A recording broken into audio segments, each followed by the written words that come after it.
Handicapper Steve here, handicapping the racing from Aqueduct Racetrack here on Friday. It's the 7th of April, 2023.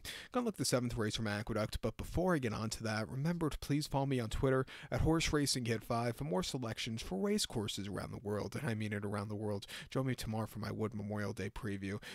Just looking at the Saturday card, they drew entries this past afternoon, and go. My God, that's a great car. This Wood Memorial looks like it's going to be an exciting race, and the turf races also. It's going to be great. Speaking of turf racing, today's the first day of turf racing here in New York. I'm looking at the Distaff Handicap, but if you follow me on Twitter, I might have some thoughts on some of those turf races. Hopefully, if I have time to get around to it. But I can't wait for the return of turf racing. I absolutely love it. But let's look at the 7th race from Aqueduct and the main track. It is the Distaff Handicap. It's a great 3 event going for a $150,000 purse. Race for fillies and mares, 4-year-olds and upwards. Field of 8 horses going to the main track. The distance of ground here of 1,400 meters, if you want to go by that. Or the mile or the 7 furlong trip on the Aqueduct main track, 1,400 meters, 7 furlongs here in the Distaff. My top selection, I'm going to go with the number 1 horse here, Past the Champagne. Let's go 1, 2, 6, 7 in the superfecta. 1, 2, 6, 7 super. Top selection of 1 horse, Past the Champagne.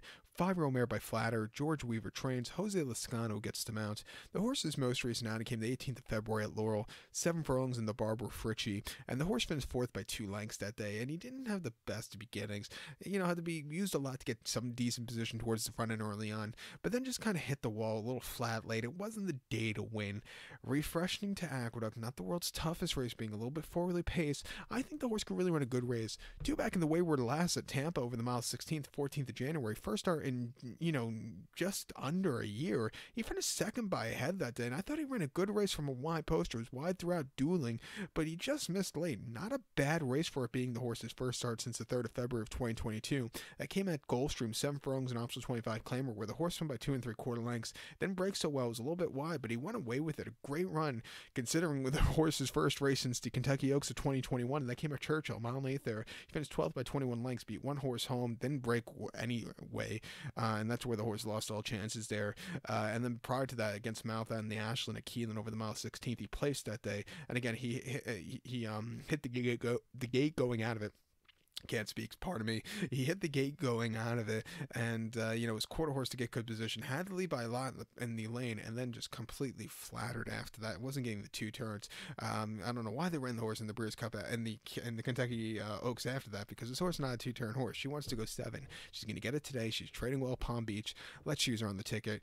The 2-horse Gerrymander, I think, is your second likeliest winner for Chad Brown and Manny Franco. Hasn't been seen since the Cotillion, where the horse finished 8th by 25 1/4 lengths there, where this horse just wasn't getting 2 turns. Then get the 2 turns in the Alabama. The only reason the horse won the Mother Goose was because it was basically an elongated sprint at Belmont going a mile 16th, where she won by 3 lengths and from a tracking position, a little bit wide, but she went away with it there. Before then, the 8 Bell, she finished 6th off the bench, couldn't really get a good run, but as a trio, she ended off the campaign winning the 10th very, very nicely. Refreshing here back to a 7 furlong trip, it wouldn't surprise me. And also the 6-horse Rosa Veloce, was the winner of the correction here last month, earning a 92 buyer, and the races over the winter since November weren't bad at all. In November, on the 13th to be exact, in an allowance race, the horse came home by a half a length on the front end all throughout, and came home with a 102 buyer. That was a career best, a very good run. Robert Truss's horses have been running off the board lately. Great, striking at 30% his runners this year. So watch out for this horse here. But to recount my selection for the 7 from Aqueduct, it is the Distaff Handicap. Let's take the 1 horse Past the Champagne. Give kudos to the 2 horse Gerrymander and the 6 horse Rosa Veloce. 1, 2, 6, 7 super. 1, 2, 6 in your multi race. So good luck to all. And please follow me on Twitter at Horse Racing Kid 5. Good luck, everybody.